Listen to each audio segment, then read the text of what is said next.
Hello friends, welcome to our channel inspiring world maths magics. ఈరోజు video start చేసే ముందు simple interest introduction part, second part డిస్క్రిప్షన్లో ఉన్నాయి. ఆ రెండు వీడియోలు చూశాక ఈ వీడియో చూడండి, క్లియర్గా అర్థమవుతుంది. ఇక ఈరోజు టాపిక్ వచ్చేసి సింపుల్ ఇంట్రెస్ట్లో ప్రాబ్లమ్స్ ఆన్ ఫైండింగ్ పి, అసలు కనుక్కోండి అని క్వశ్చన్లు ఏ విధంగా అడుగుతాడో ఆ కొన్ని క్వశ్చన్లు ఈ వీడియోలో చూద్దాం. ఒక క్వశ్చన్ చూసుకుంటే, కొంత సొమ్ము 2 సంవత్సరాల 6 నెలల కాలంలో 12% వడ్డీ రేటుతో 39,000 రూపాయలు మొత్తంగా అయిన అసలు ఎంత? చూడండి, దీంట్లో అడిగిన క్వశ్చన్ ఏమి అడిగాడు? దీంట్లో అసలు ఎంత అని అడిగాడు. మనకి ఏమేమి వేరియబుల్స్ ఇచ్చాడు ఇక్కడ?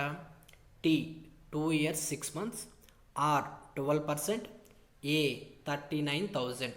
సో ఇక్కడ మనకు కనుక్కోమనేది పి కనుక్కోమంటున్నాడు. సో దీంట్లో ఏమేమి ఉన్నాయి మనకి?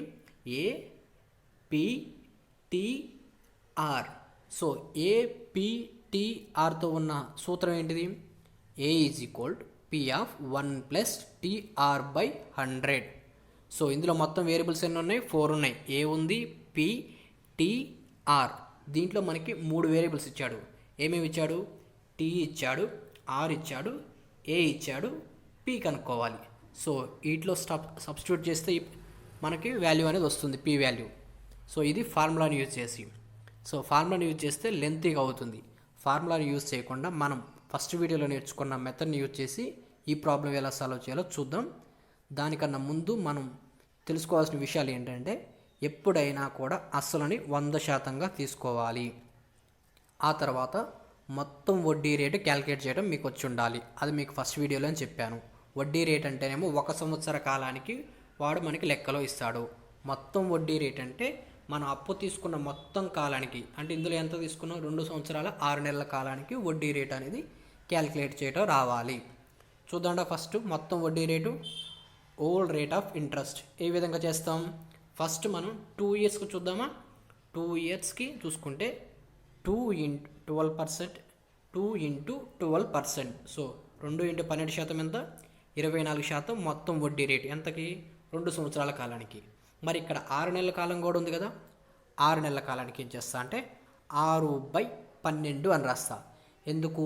కాలాన్ని ఎప్పుడైనా కూడా సంవత్సరాల్లోనే రాసుకోవాలి. ఇక్కడ మనకి నెలల్లో ఇచ్చాడు, దాన్ని సంవత్సరాలకు మార్చుకోవాలి కాబట్టి 6/12 సంవత్సరంగా అవుతుంది. సో 6/12 ఇయర్ అయింది కదా. ఇంటూ రేట్ ఆఫ్ ఇంట్రెస్ట్ ఎంత? 12%. సో 12% నేను రాశాను. 12 గెట్ క్యాన్సిల్ చేస్తే మనకి ఎంత వస్తుంది? 6% అనేది మొత్తం వడ్డీ రేట్ అవుతుంది. ఇదేమో 2 yearsకి, ఇదేమో 6 monthsకి. టోటల్ ఎంత? 30% అనేది మొత్తం వడ్డీ రేటు. మరి ఈ 30% ఏమవుతుంది మనకి?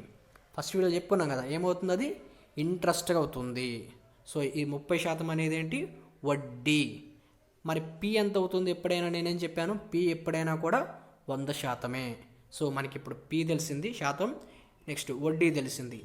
మనకి లెక్కలో ఏమి ఇచ్చాడు? మొత్తం ఇచ్చాడు కదా. సో మనకి మొత్తం అంటే ఏంటో తెలుసు కదా. ఈ రెండింటిని యాడ్ చేయాలి, అంతేనా? ఇంట్రెస్ట్ అండ్ పీనే కదా. సో పి ఎంత? 100%, దాన్ని అలా రాసుకున్నా. నెక్స్ట్ ఐ ఎంత? 30%. సో ఇలా రాసుకున్నా. టోటల్ ఎంత? 130%. అంటే అమౌంట్ మొత్తం అనేది ఎంత? 130%. మనకి ఆ 130% వాల్యూ ఇచ్చాడా లేదా? లెక్కలో ఇచ్చింది అదే కదా, 39,000 మొత్తం అన్నాడు కదా. సో అంటే 130% ఈక్వల్ టు 39,000. మరి మనల్ని ఏం అడుగుతున్నాడు అక్కడ? అసలు అడుగుతున్నాడు. మరి అసలు ఎంత శాతం ఇక్కడ? 100% కనుక్కోవాలి. సో 100% ఈక్వల్ టు ఎంత చేస్తే 100/130 ఇంటూ 39,000. 0 0 క్యాన్సిల్. 13 3 39. 2 zeros పెట్టుకున్నాం. సో 300 × 100 అంటే 30,000 అనేది అసలు అవుతుంది. చూడండి ఎంత సింపుల్గా అయిపోయిందో. 2 స్టెప్పులు చేసాం. దీంట్లో ఏం చేసాం? ఫస్ట్ మొత్తం వడ్డీ రేటు కనుక్కున్నాం. ఎంత వచ్చింది? 30%. సో 30% అనేది ఏమవుతుంది? వడ్డీ. అసలు ఎంత? 100%. సో మొత్తం ఎంత? 130% అనేది మొత్తం అవుతుంది. ఆ 130% వాల్యూ వాడిచ్చాడు, మనల్ని 100% కనుక్కోమంటున్నాడు. అయితే ప్రాబ్లం చేసేటప్పుడు ఇదంతా కూడా మన మైండ్లోనే అయిపోవాలి. మనం జస్ట్ డైరెక్ట్ స్టెప్ ఇలానే ఫస్ట్ ఏం కనుక్కోమంటాడు? మనకి ఎంతైనా అసలు కనుక్కోవాలంటాడు కదా. అసలు ఎప్పుడైనా 100% కదా, ఫస్ట్ అసలు రాసుకోవాలి. బై వాడు మనకి ఎంత ఇచ్చాడు, ఇక్కడ మొత్తం ఇచ్చాడు కదా, మొత్తం పర్సంటేజ్ క్యాలిక్యులేట్ చేసుకోవాలి మైండ్లోనే. సో 100% అనేది మనకు అసలు అని తెలుసు. ఇంట్రెస్ట్ 30% వచ్చింది. టోటల్ ఎంత 130 బై 130 వేసేయాలి. ఇంటూ వాడు ఎంత వాల్యూ ఇస్తే అంత వాల్యూ రాసుకొని క్యాలిక్యులేట్ చేయాలి. ఇది మనం ఈజీగా చేయాలనుకుంటే ఇలా ఫార్ములాలో పెట్టి కూడా చేయొచ్చు, కానీ అది లెంత్ అవుతుంది. ఎందుకంటే హాఫ్ తీసుకొని 1+TR/100 చేయాలంటే క్యాలిక్యులేషన్ అనేది చాలా పెద్దగా అవుతుంది. సో ఇలాంటి ప్రాబ్లం వచ్చినప్పుడు ఎప్పుడైనా కూడా ఈ విధంగా చేయాలి. నెక్స్ట్ ఇంకొక ప్రాబ్లాన్ని ఆప్షన్స్ తీసుకొని ఏ విధంగా చేయాలో చూద్దాం. కొంత సొమ్ము 2 సంవత్సరాల 3 నెలల కాలంలో 20% వడ్డీ రేటుతో 72,500 మొత్తం అయిన అసలు ఎంత. సేమ్ ప్రాబ్లం, కాకపోతే మనకి ఆప్షన్స్ తోటి చేయాలి. ఏ ఎంత ఇచ్చాడు, 30,000 ఇచ్చాడు. B 40,000, C 50,000 and D 60,000. First నేనేం చేస్తున్నా అంటే, ఏం చేయాలి, ఎప్పుడైనా మొత్తం వడ్డీ రేటు కనుక్కోవాలి కదా. ఫస్ట్ 2 ఇయర్స్ కనుక్కుందామా. 20% 2 ఇయర్స్కి. సో 20% ఇంటూ 2 ఈక్వల్ టు 40% అయిపోయింది. నెక్స్ట్ ఏం చేయాలి, 3 మంత్స్కి కనుక్కోవాలి. నేను ఎప్పుడైనా ఏం చెప్పాను, నెలలు ఇవ్వగానే సంవత్సరాలకు మార్చుకోవాలి. ఎలా మార్చుకుంటాం, 3/12. సో 3/12 అనేది సంవత్సరంలోకి మారిపోయింది 3 నెలల కాలానికి. ఇంటూ 20% ఈక్వల్ టు 3 4 జా 12, 4 5 జా. సో ఎంత 5%. 3 మంత్స్కి ఏమో 5%, 2 ఇయర్స్కి ఏమో 40%. టోటల్ ఎంత 45%. సో 45% అనేది వడ్డీ అయింది కదా. సో 45% ఏమో వడ్డీ. అసలు ఎంత అని చెప్పాను ఎప్పుడైనా కానీ 100%. 100 + 45 ఎంత 145% అనేది ఏమవుతుంది, మొత్తంగా అవుతుంది. సో అదే నచ్చినాడు 145% ఆఫ్ పి. పి అంటే ఏంటి, అసలు. 140% ఎంత ఇచ్చాడు, 72,500 అనేది మొత్తంగా ఇచ్చాడు. మనల్ని ఏం కనుక్కోమంటున్నాడు, అసలు 100% కనుక్కోమంటున్నాడు. చేస్తే 100/145 ఇంటూ 72,500. మనం ఇదే స్టెప్ రావాలి. ఇది కూడా మన మైండ్లోనే అయిపోవాలి. జస్ట్ అసలు అడిగాడు 100% బై మొత్తం ఇచ్చాడు. మొత్తం కావాలంటే అసలు 100%, నెక్స్ట్ వడ్డీ కనుక్కుంటే ఎంత వచ్చింది 40%. 100 + 45 145 వేసాం ఇంటూ 72,500. ఇప్పుడు క్యాల్కులేషన్ చేస్తే ఎంత వస్తుంది, 50,000 అనేది మన ఆన్సర్ అవుతుంది. ఇక్కడ క్యాల్కులేషన్ అనేది కొంచెం డిఫికల్టీగా ఉంది కదా. సో దీన్ని ఆప్షన్ వెరిఫికేషన్ ఎలా చేయాలో చూద్దాం. ఇంతవరకు చేసాం కదా, మనకి వడ్డీ ఎంత వచ్చింది, 45% కదా. సో మనకి ఇచ్చిన క్వశ్చన్ ఎంత, అస్సలు ఇచ్చాడు. సో అసలు 30,000 అని కావాలి, 40,000 అని కావాలి, 50,000 అని కావాలి, 60,000 అని కావాలి. నేను ఫస్ట్ ఏం తీసుకుంటున్నా అంటే 30,000 అసలుగా తీసుకుంటున్నా. 30,000 అసలుగా తీసుకుంటే మనకి ఇంకేం క్యాలిక్యులేట్ చేయాలి, ఇందులో వడ్డీ క్యాలిక్యులేట్ చేయాలి. వడ్డీ ఎంత 45%. ఫస్ట్ 40% క్యాలిక్యులేట్ చేద్దాం. 30,000లో 40% క్యాలిక్యులేట్ చేయాలంటే ఫస్ట్ ఏం చేయాలి, నోట్తోటే చేద్దాం. దీన్ని పేపర్ మీద పెన్ను పెట్టకుండా 10% చేయాలి కదా. 10% ఎంత అవుతుంది, 3,000. మీకు ఆల్రెడీ ముందే చెప్పాను, ఎప్పుడైనా 10% కావాలన్నప్పుడు కుడివైపు నుంచి మొదటి సంఖ్య తర్వాత పాయింట్ పెట్టుకొని తీసుకోవచ్చు, లేదా బై 10 చేసినా కానీ మనకు వస్తుంది. 30,000 బై 10 చేస్తే ఎంత వచ్చింది, 3,000 అనేది 10% వచ్చింది. సో ఇప్పుడు మనకి 10% వచ్చింది. 40% కనుక్కుందాము. ఫస్ట్ 10% 3,000 అయితే 40% 12,000. నెక్స్ట్ ఇంకెంత ఉంది, 5% ఉంది కదా. 10% 3,000 అయితే 5% దాంట్లో సగమే కదా. అంటే 3,000లో సగం ఎంత, 1,500. 30 12 42 ఈడ 1 43 43,500 అనేది మొత్తంగా కావాలి. మరి మనకి ఇచ్చిన మొత్తం అంతేనా, కాదు. సో ఆప్షన్ ఏ అవుతుందా, కాదు. నెక్స్ట్ 40,000 తీసుకుంటున్నా. నెక్స్ట్ దీంట్లో 10% చూడండి ఎంత, ఇప్పుడు ఈజీగా వస్తుంది 4,000 కదా. మనకి ఫస్ట్ 40% క్యాలిక్యులేట్ చేద్దామా. 44 16. సో 16,000 అనేది 40%. 5% వచ్చేసి దీంట్లో సగం. 4,000 సగం 2,000. 40 16 56 2 58,000. 58,000 ఇచ్చిండా. సో ఇది కూడా కాదు కాబట్టి ఆప్షన్ బి కూడా కాదు. నెక్స్ట్ ఆప్షన్ సికి పోదామా. 50,000 తీసుకుందామా. దీంట్లో 10% ఏదంటే ఎంత, 5,000. సో 40%, 5 4 20 20,000. నెక్స్ట్ 5% దీంట్లో సగం. 5,000లో సగం ఎంత, 2,500. 50 అని 20 70 70 అని 2 72 72,500. సో 72,500 మొత్తంగా అయింది కదా. సో మన ఆన్సర్ ఏంది, ఆప్షన్ సి. చూడొచ్చు. దీనికోసం మనం పేపర్ మీద పెన్ను పెట్టాల్సిన అవసరం ఉందా, లేకుండానే పేపర్ మీద పెన్ను పెట్టకుండా డైరెక్ట్గా ఇలా ఆప్షన్స్ ద్వారా చేసుకుంటూ పోవచ్చు. లేదు నీకు ఆప్షన్స్ ద్వారా చేయడం రాదు సార్, నాకు నా క్యాల్కులేషన్ పేపర్ మీద పెన్ పెట్టి చేస్తాను అనుకుంటేనేమో ఈ క్యాల్కులేషన్ యూజ్ చేసుకొని చేయొచ్చు. ఇది ఇప్పుడు ఈ అసలు ద్వారానే ఇంకొక సమ్ చేద్దాం. చూడండి, కొంత సొమ్ముపై 10% వడ్డీ రేటు వంతున 2 సంవత్సరాలకు సాధారణ వడ్డీతో 42,000 అగును. సో ఇది కూడా సేమ్ ప్రీవియస్ ప్రాబ్లం లెక్కనే ఉన్నది, కానీ దీని కంటిన్యూషన్ ఏం అడుగుతున్నాడు, దాంట్లోనేమో అసలు అడిగాడు. దీన్ని అలా అడగకుండా అయినా 10% వడ్డీ రేటుతో 2 సంవత్సరాలు 8 నెలలకు ఎంత మొత్తం అగును అంటే దీన్ని కంటిన్యూ చేస్తున్నాడు. అక్కడేమో అసలు వాడికి అడిగేసి ఆపాడు, ఇక్కడేమో ఆ అసలు ద్వారా మళ్ళీ వడ్డీ రేట్ ఇచ్చాడు, ఇంకో కాలం ఇచ్చి దానికి మొత్తం ఎంత అవుతుందని చెప్పేసి అడిగాడు. ఇప్పుడు మనం ఏం చేద్దామంటే డైరెక్ట్గా నేను ఇందాక ఏం చెప్పాను, మనం డైరెక్ట్గా ఇదే స్టెప్ వేయాలని చెప్పాను కదా, ఈ స్టెప్ వేద్దాం. చూడండి, దీంట్లో ఫస్ట్ మనకు కావాల్సింది అసలు కనుక్కొని చేయొచ్చు, దీన్ని అసలు కనుక్కోకుండా చేయొచ్చు. ఫస్ట్ అసలు కనుక్కొని చేద్దాం. అసలు ఎప్పుడైనా ఏమని చెప్పాను, 100% కదా, 100% రాసుకున్నా బై ఈడ మనకి ఇచ్చింది ఏంటిది మొత్తం కదా, మొత్తం క్యాలిక్యులేట్ చేయాలి కదా, 2 years కదా, 2 yearsకి 10%, 2 into 10% ఎంత, 20% అనేది వడ్డీ, అసలు 100%, 100 + 20 ఎంత, 120% అనేది మొత్తం అవుతుంది కదా. సో బై ఏంటి సార్ 120. ఈ స్టెప్ మళ్ళీ ఒకసారి చెప్తున్నా చూడండి, అసలు 100%, కింద ఎప్పుడైనా కానీ ఏం చేస్తాం, అక్కడ మొత్తం ఇచ్చాను కాబట్టి మొత్తం రాసుకోవాలి. మొత్తం పర్సంటేజ్ ఎంత, 100 ప్లస్ మనకు వడ్డీ వచ్చేసి 10 రోజుల్లో 20%, మొత్తం 120% అనేది మొత్తం ఇంటూ మొత్తం ఎంత ఇచ్చాడు, 42,000 చేస్తే 0 గెట్ క్యాన్సిల్, 12తో చేయొచ్చు, 12 3 = 36, 12 5 = 60, 0. సో మనకు అసలు ఎంత వచ్చింది, 35,000. ఇందాక ప్రీవియస్ ప్రాబ్లం ఇదే కదా, ఇలా ఒక్క స్టెప్లో చేయడం అనేది నేర్చుకోవడం రావాలి. దీనికి కంటిన్యూషన్ ఇచ్చాడు కదా, అసలు వచ్చింది ఇప్పుడు ఇక్కడ 15% వడ్డీ రేటుతో, నెక్స్ట్ టైం కూడా ఇచ్చాడు, 2 సంవత్సరాలు 8 నెలలకి ఎంత మొత్తం అవుతుంది.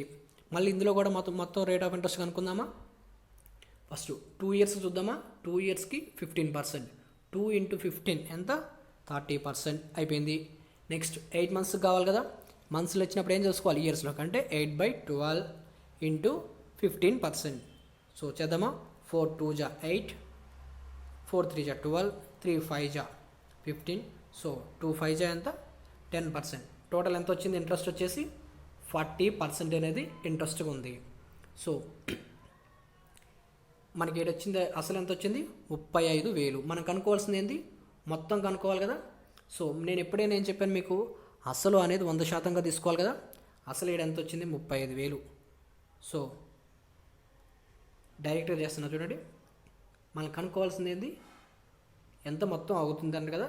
So 40/100 into 35,000. నేను ఇంట్రెస్ట్ క్యాలిక్యులేట్ చేస్తాను, 30 10 ఎంత, 40 కదా, 40/100 ఇంటూ 35,000 చేస్తే ఎంత వస్తుంది, 14,000 అనేది మన ఇంట్రెస్ట్ అవుతుంది. ఈడ 35,000, ఈడ 14,000, టోటల్ ఎంత, 49,000. సో ఈ 40% కూడా మీరు డైరెక్ట్గా క్యాలిక్యులేట్ చేయొచ్చు. చూడండి, ఈడ 35,000 కదా, సో ఇందులో 10% ఎంత, 3,500, 3,500, 3,500, 7,000, అది 20%, 7,000, 7,000, 14,000, 20%, 20%, 40%. సో అది ఓవరాల్గా చేయాలంటే సార్ మీకు ఓవరాల్గా కన్ఫ్యూజ్ అవుతారు కాబట్టి ఈ విధంగా చేసుకోండి. ఇది అసలు తెలుసుకొని, అసలు తెలుసుకోకుండా ఎలా చేయాలి, కేవలం ఒకే ఒక్క స్టెప్ ద్వారా చేద్దాం. చూడండి ఎలాగా, వాడిచ్చింది ఎంత, 42,000 అనేది మొత్తం కదా, ఆ మొత్తం ఎంత పర్సంటేజ్ మనం ఆల్రెడీ ఎంత క్యాలిక్యులేట్ చేసుకున్నాం కదా, 120% కదా. సో 120% మనం క్యాలిక్యులేట్ చేయాల్సింది. నెక్స్ట్ దాంట్లో కూడా ఏం అడుగుతున్నాడు, మొత్తమే అడుగుతున్నాడు. బట్ ఇక్కడ మొత్తం ఎంత అడుగుతున్నాడు, 15 రోజుల 30, నెక్స్ట్ 8 monthsకి 10%, టోటల్ 40. అంటే మొత్తం ఎంత అడుగుతున్నాడు, 140% అనేది వాడు అడుగుతున్నాడు. 120% ఏమో ఇచ్చాడు, 140% క్యాలిక్యులేట్ చేయమన్నాడు అంతే. డైరెక్ట్ 140/120 ఇంటూ 42,000 క్యాలిక్యులేట్ చేస్తే 350 వస్తుంది. సో 49,000. కేవలం ఒకే ఒక్క స్టెప్లో మన ఆన్సర్ అనేది అయిపోయింది. ఎలా మళ్ళీ ఒకసారి చెప్తున్నా చూడండి. ఇది ఫస్ట్ వాడిచ్చిన మొత్తం ఇచ్చాడు, అది ఎంత పర్సంటేజు, 120%. నెక్స్ట్ మనకు ఇంకో మొత్తం కనుక్కోమంటున్నాడు, ఈ మొత్తం ఎంత అవుతుంది, 140%. ఈ పర్సంటేజ్ని క్యాలిక్యులేట్ చేయడం అనేది మీకు వచ్చి ఉండాలి, ఇవి వస్తే లెక్క చేయడం అనేది ఈజీ. సో 140% క్యాలిక్యులేట్ చేయమంటుండు, 140/120 ఇంటూ 42,000 క్యాలిక్యులేట్ చేస్తే 49,000 అనేది మన ఆన్సర్గా అవుతుంది. సో ఇప్పుడు ఈ 3 కూడా ఒకే టైప్లో ఉన్నాయి. నెక్స్ట్ ఇంకొక టైప్ ప్రాబ్లం చూద్దాం. ఒక వ్యక్తి తీసుకున్న అప్పు బారు వడ్డీ ప్రకారం 2 సంవత్సరాల కాలంలో 7,000 రూపాయలు అయ్యాను, 5 సంవత్సరాల కాలంలో 10,000 రూపాయలు అవుతుంది. అయినా అస్సలు ఎంత? ఇక్కడ కూడా అస్సలే అడుగుతున్నాడు. చూడండి, ఇక్కడ మనకి రెండు ఇచ్చాడు. ఇక్కడ ఇయర్స్ ఇచ్చాడు, నెక్స్ట్ ఏం ఇచ్చాడు, అమౌంట్ ఇచ్చాడు, మొత్తం ఎంత అవుతుందో ఇచ్చాడు. మరి మనకి రేట్ ఆఫ్ ఇంట్రెస్ట్ ఇచ్చిండా? ఇవ్వలేదు. ఇందాక ప్రాబ్లమ్స్ అన్నిటిలో రేట్ ఆఫ్ ఇంట్రెస్ట్ కూడా ఇచ్చిండు. సో మనకున్న ఫార్ములాలో 4 వేరియబుల్స్ ఉంటే 3 వేరియబుల్స్ ఇచ్చి ఏదైనా ఒక వేరియబుల్ కనుక్కోమంటాడు. బట్ దీంట్లో ఈ రెండే ఇచ్చాడు, మనకి మూడోది ఇవ్వకుండానే కనుక్కోమంటున్నాడు. మరి కనుక్కోవచ్చా? కనుక్కోవచ్చు. ఎలాగో చూద్దామా.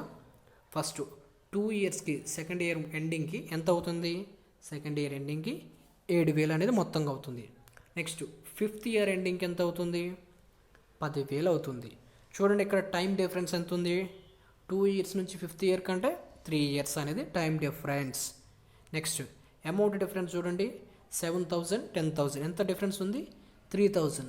అంటే 3 ఇయర్స్లో 3,000 అమౌంట్ ఇంక్రీజ్ అయ్యింది. ఎందువల్ల ఇంక్రీజ్ అయింది? అది వడ్డీ వల్ల ఇంక్రీజ్ అయింది. అంటే 3 ఇయర్స్కి వడ్డీ 3,000 అనేనా అర్థం? సో 3 సంవత్సరాలకి 3,000 వడ్డీ. మరి ఒక్క సంవత్సరానికి ఎంత? 1,000 రూపాయలు అనేది వడ్డీ అవుతుంది కదా. ఫస్ట్ మనకి ఇందులో 2 సంవత్సరాల కాలానికి మొత్తం ఇచ్చింది కదా, మనం 2 సంవత్సరాల కాలానికి వడ్డీ క్యాలిక్యులేట్ చేద్దాం. చూద్దాం. ఒక్క సంవత్సరానికి 1,000 రూపాయలు వడ్డీ అయితే మరి 2 సంవత్సరాలకి ఎంత అవుతుంది? 2,000 అనేది వడ్డీగా అవుతుంది. సో 2 సంవత్సరాలకు మొత్తమేమో వాడు ఆల్రెడీ ఇచ్చాడు మనకి 7,000. 2 సంవత్సరాలకు వడ్డీ మనం కనుక్కున్నాం, ఎంత అయింది? 2,000. మరి మొత్తంలో నుంచి వడ్డీ తీస్తే మనకి అసలు వస్తుంది కదా. సో మైనస్ చేస్తే ఎంత వచ్చింది? 5,000 అనేది మన అసలు అవుతుంది. చూడండి, లెక్క చూడడానికి చాలా పెద్దగా అనిపిస్తుంది కానీ కేవలం ఒకే ఒక స్టెప్లో అయిపోయింది. జస్ట్ మనం టైం డిఫరెన్స్ చూసుకోవాలి. 2 ఇయర్స్, 5 ఇయర్స్, 3 ఇయర్స్కి. నెక్స్ట్ 7,000 నుంచి 10,000 అయింది, అంటే 3,000 పెరిగింది. సో 3 ఇయర్స్కి 3,000 అయింది. 1 ఇయర్కి 1,000 అనేది ఇంట్రెస్ట్. సో మనం 2 ఇయర్స్లో దీన్ని మళ్ళీ మీరు కావాలనుకుంటే 5 ఇయర్స్కి 5,000 పెట్టుకొని చూడండి. 5 ఇయర్స్కి ఎంత అవుతుంది వడ్డీ? 5,000. కానీ 5 ఇయర్స్కి మొత్తం ఎంత? 10,000. 10,000 ఏమో మొత్తం అయ్యింది, వడ్డీ ఏమో 5,000 అయింది. సో మొత్తం నుంచి వడ్డీ తీయండి. 10,000 నుంచి 5,000 పోతే 5,000. సో 5,000 అనేది ఏమిటి? అసలు. అంటే దీని ద్వారా చేసినా మనకు ఆన్సర్ వస్తుంది, దీని ద్వారా చేసిన ఆన్సర్ వస్తుంది. కాకపోతే 2 ఇయర్స్ కంటే తక్కువ క్యాలిక్యులేషన్లో అయిపోద్దని చెప్పేసి నేను ఇది తీసుకొని మీకు చెప్పడం జరిగింది. ఇది. నెక్స్ట్ ఇంకొక సమ్ చూద్దాం. కొంత సొమ్ము 9% వడ్డీ రేటుతో 2 సంవత్సరాల కాలానికి 10% వడ్డీ రేటుతో 3 సంవత్సరాల కాలానికి 12% వడ్డీ రేటుతో 1 సంవత్సర కాలానికి బారు వడ్డీకి అప్పుగా ఇవ్వగా 27,000 వడ్డీ వచ్చిన అసలు ఎంత? దీంట్లో కూడా అసలే అడుగుతుండు. కానీ ఈడ ఒకటే టైం ఒకటే రేట్ ఆఫ్ ఇంట్రెస్ట్ ఇచ్చిండా? ఇందాక ఫస్ట్ ప్రాబ్లంలోనేమో ఒకటే రేట్ ఆఫ్ ఇంట్రెస్ట్ ఇచ్చిండు, నెక్స్ట్ ఒకటే టైం ఇచ్చిండు. బట్ దీంట్లో ఏమి ఇస్తున్నాడు? డిఫరెంట్ టైమ్స్ ఇచ్చిండు, డిఫరెంట్ రేట్ ఆఫ్ ఇంట్రెస్ట్ ఇచ్చిండు. మరి దీన్ని ఎలా క్యాలిక్యులేట్ చేయాలి? వాడు ఏదన్నా ఇవ్వని, మనకేం కావాలి? మొత్తం వడ్డీ rate, total rate of interest కావాలి కదా, దాన్ని క్యాలిక్యులేట్ చేసుకుందాం. సపరేట్గా క్యాలిక్యులేట్ చేసుకుందాం. ఫస్ట్ చూడండి, 9% వడ్డీ రేటుతో ఎంతకాలం? 2 సంవత్సరాలు కదా. సో నేనేం చేస్తానంటే 2 ఇయర్స్కి 9% ఇంటూ 2 18% కదా. ఫస్ట్ 2 ఇయర్స్ అయిపోయింది. నెక్స్ట్ 10% వడ్డీ రేటుతో 3 సంవత్సరాలు కదా. 3 సంవత్సరాలకి 10% ఇంటూ 3 ఎంత? 30%. నెక్స్ట్ 12% వడ్డీ రేటుతో 1 సంవత్సర కాలానికి కదా. 1 సంవత్సర కాలానికి 12% ఇంటూ 1. ఏం చేయలేదు, జస్ట్ ఇందాకేమో ఒకటేసారి ఇచ్చాడు, ఇప్పుడేమో స్ప్లిట్ చేసి ఇచ్చాడు అంతే. స్ప్లిట్ చేసి ఇచ్చిందని మనం రాసుకుంటున్నాం. 2 ఇయర్స్కి 9% 18%, 3 ఇయర్స్కి 3 10s 30%, 1 ఇయర్కి 12%. టోటల్ క్యాలిక్యులేట్ చేయండి. 30, 18, 48, 12 ఎంత? 60%. సో మన మొత్తం వడ్డీ రేట్ వచ్చింది కదా. ఈ 60% అనేది ఏంటిది? వడ్డీ కదా. మరి మనకు వాడిచ్చిన ప్రాబ్లంలో ఏమి ఇచ్చాడు? వడ్డీ కదా. 27,000 రూపాయలు వడ్డీ ఇచ్చిండు. అంటే ఇదేంటి? 60%ఏనా? సో మనకి 60% 27,000 అని ఇచ్చేసింది కదా. 60% ఆఫ్ పి 27,000 ఇచ్చింది కదా. మరి మనల్ని ఏం కనుక్కోమంటున్నాడు? అసలు ఎప్పుడైనా ఏం చెప్పాను? 100%. ఆ 100%ని మనం కనుక్కోవాలి. సో 100% కనుక్కుంటే ఎంత? 100/60 ఇంటూ 27,000. So 0 get cancel. 6 4 జా 24, 3 క్యారీ, 6 5 జా 30, 0. సో ఎంత? 45,000 అనేది అసలు అవుతుంది. దీంట్లో కూడా మనం ఏమైనా చేసాము? మొత్తం వడ్డీ రేట్ క్యాలిక్యులేట్ చేసాము. కాకపోతే ప్రీవియస్ ప్రాబ్లమ్స్ నేను ఒక్కటే స్టెప్లో అయిపోయింది. ఇక్కడ స్ప్లిట్ చేసి ఇచ్చాడు కాబట్టి స్ప్లిట్ చేసి కనుక్కున్నాం. నెక్స్ట్ ఆ వడ్డీ రేటు, ఇక్కడ వడ్డీ ఇచ్చాడు, ఆ వడ్డీ పర్సంటేజ్ మనకి ఇచ్చాడు. సో మనం 100% అని క్యాలిక్యులేట్ చేయగలిగాము. దీన్ని ఈ విధంగా చేయొచ్చు.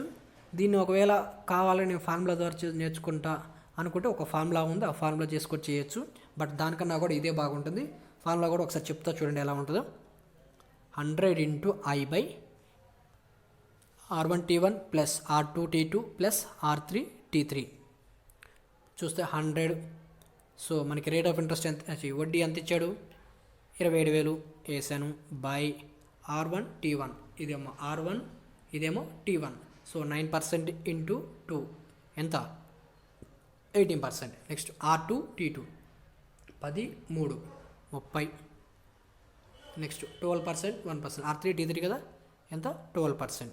సో టోటల్ క్యాలిక్యులేట్ చేసుకుంటే 100 బై ఇది మొత్తం ఎంత చేస్తే 60 ఇంటూ 27,000. ఇదేనా మనం వాళ్ళని నేర్చుకుంది కూడా ఆడు కూడా. సో ఇదేమో ఒకసారి ఫార్ములా వైజ్ గుర్తుపెట్టుకోవాలంటే, ఇదేమో కాన్సెప్ట్ వైజ్గా మనం ఫస్ట్ నుంచి నేర్చుకుంటూ వస్తున్న కాన్సెప్ట్ ఇదే కాబట్టి మ్యాక్సిమం ఇదే విధంగా చేయడానికి ప్రయత్నం చేయండి. లేదు నాకు ఫార్ములా బాగా గుర్తుంటుంది అనుకున్నప్పుడు ఈ ఫార్ములా గుర్తుంచుకొని చేయండి. సో ఇది ఆల్రెడీ మనకి ఏడు ఉంది కదా, క్యాలిక్యులేషన్ చేసాం కదా, ఎంత వచ్చింది 45,000. ఇది పీ మీద చూసుకున్న లెక్కలు ఇంకా అయిపోలేదు. ఇంకా 1-2 ప్రాబ్లమ్స్ పీని ఫైండ్ అవుట్ చేసే ప్రాబ్లమ్స్ ఉన్నాయి, అవి చెప్పి నెక్స్ట్ టీని ఫైండ్ అవుట్ చేసేవి, ఆర్ని ఫైండ్ అవుట్ చేసే ప్రాబ్లమ్స్ నెక్స్ట్ వీడియోలో చూద్దాం. ఇది మన video. Please like, share and subscribe our channel.